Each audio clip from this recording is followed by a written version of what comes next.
حضرت زید بن عبداللہ اپنے باغ کو پانی دے رہے تھے تو کسی نے جا کے بتایا کہ حضور کا وصال ہو گیا۔ انہوں نے ایسے ہاتھ اٹھا لیے اور کہا اللہم اذہب بصری حتی لا ارا بعد حبیبی محمد احدا، اے اللہ مجھے اندھا کر دے، میری آنکھوں کی بینائی اچک لے۔ یہ آنکھیں رکھی ہی اس لیے تھیں کہ تیرے محبوب کو دیکھتا تھا، اب حضور چلے گئے ہیں تو میں نے ان چراغوں کا کیا کرنا ہے۔ حضرت حسان بن ثابت نے جو اس وقت اشعار کہے، کہتے ہیں کاش کہ کوئی کالا سانپ مجھے ڈنگ مار جاتا اور میں دوسری سانس نہ لیتا۔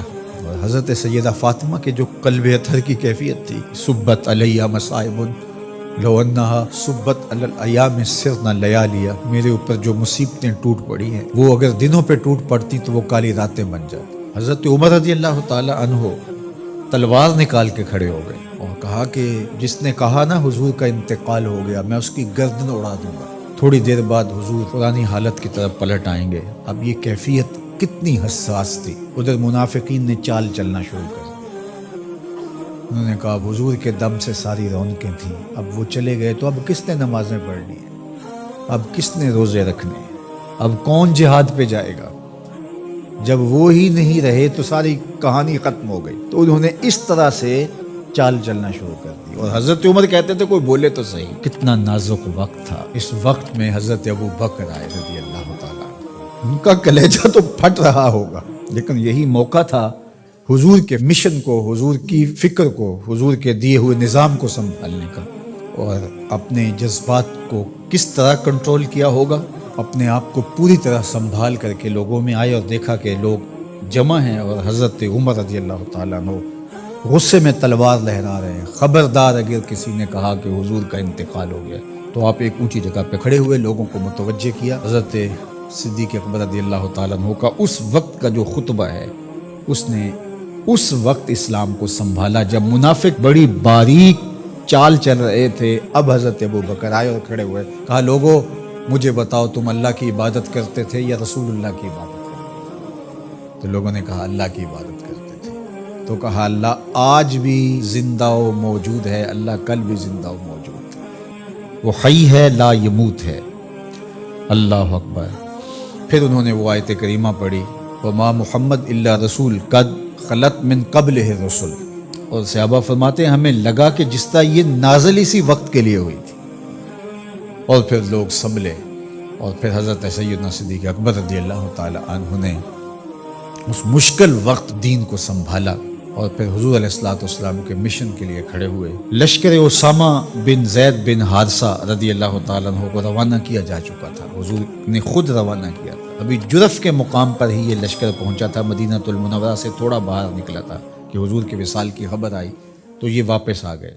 تو بعض صحابہ نے کہا کہ اب مدینہ المنورہ کے حالات وہ نہیں رہے، اطراف کے اندر قبائل سر اٹھا سکتے ہیں جو دبے ہوئے تھے۔ اب حضور کے وصال کی خبر پھیل گئی ہے تو کوئی مدینہ المنورہ پر حملہ نہ کر دے، اور بہترین جنگجو اس لشکر میں شامل ہیں، تو اگر حملہ ہو گیا تو پیچھے سے دفاع نہیں ہو پائے گا، تو لہٰذا اس لشکر کو حکمت یہ ہے کہ روک لیا جائے۔ حضرت صدیق اکبر رضی اللہ تعالیٰ عنہ نے کہا کہ نہیں، یہ حضور کا روانہ کردہ ہے، جا کے نہیں، بلکہ آپ نے تاریخی جملہ کہا کہ اگر مجھے یقین ہو کہ جنگلوں سے جانور آ کے ہمارے جسم کی بوٹیاں بھی نوچ کے کھا جائیں گے، یہ لشکر پھر بھی روانہ ہو۔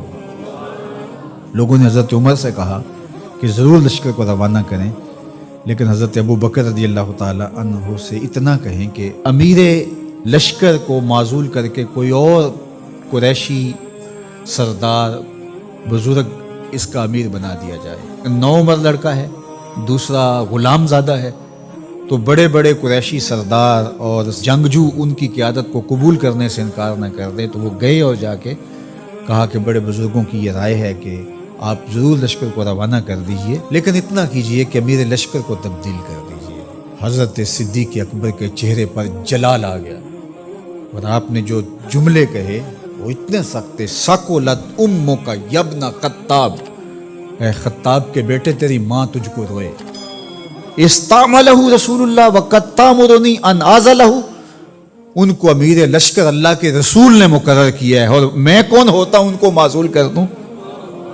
کہا لشکر جائے گا، اسامہ بن زید کی قیادت میں جائے گا، جس نے جانا ہے جائے، جس نے نہیں جانا میں کوئی پرواہ نہیں، چونکہ ان کو امیر لشکر اللہ کے رسول نے مقرر کیا۔ اللہ اکبر۔ پھر جب لشکر اسامہ کو روانہ کیا حضرت صدیق اکبر نے تو حضرت اسامہ کے گھوڑے کی باک اپنے ہاتھوں سے پکڑی اور اسامہ کو اوپر سوار کیا رضی اللہ تعالیٰ عنہ، اور نیچے ساتھ پیدل چلے، اللہ اکبر، اور ساتھ یہ کہتے جاتے تھے اسامہ تو وہ ہے جس کو میرے رسول نے مقرر کیا ہے۔ اور پھر یہ لشکر کامیاب اور بامراد ہو کے لوٹا تو یہ سیدنا صدیق اکبر رضی اللہ تعالیٰ عنہ کا حضور علیہ السلام کے فیصلوں کو منوان قبول کرنے کا جذبہ تھا، جس انداز سے انہوں نے حضور علیہ السلام کی فکر پہ پہرا دیا، حضور کی تعلیمات کو اجاگر کیا اور حضور کے فرمان کو حرف آخر سمجھا، اور اس کے بعد انہوں نے اپنی رائے کو وہاں فنا کر دیا۔ صلح حدیبیہ کا موقع آیا تو 1400 اصحاب تھے، قریش نے کہا ہم عمرہ نہیں کرنے دیں گے، تو وہاں سے ایک معاہدے کے ذریعے واپس آنا ہوا۔ تو حضرت عمر نے کہا ابو بکر ہم دب کے صلح کیوں کریں، صلح کی شرائط تو برابر کی ہونی چاہیے۔ تو حضرت ابو بکر صدیق کا صرف ایک لفظ دیکھیے، انہوں نے کہا عمر کیا یہ صلح نامہ حضور نے قبول کیا ہے؟ کہا کیا ہے، کہا ہوا رسول اللہ، کہا وہ اللہ کے رسول ہے۔ اللہ اکبر، کثرت صوم و صلات کی وجہ سے افضل نہیں ہے، بلکہ حضور کے لیے اطاعت و انقیاد، فرما برداری، اور حضور علیہ السلام کے لیے بس اپنے آپ کو قربان کر دینے کا وہ جذبہ، وہ آپ یہاں دیکھتے ہیں تو بدرجہ کمال آپ کو نظر آتا ہے۔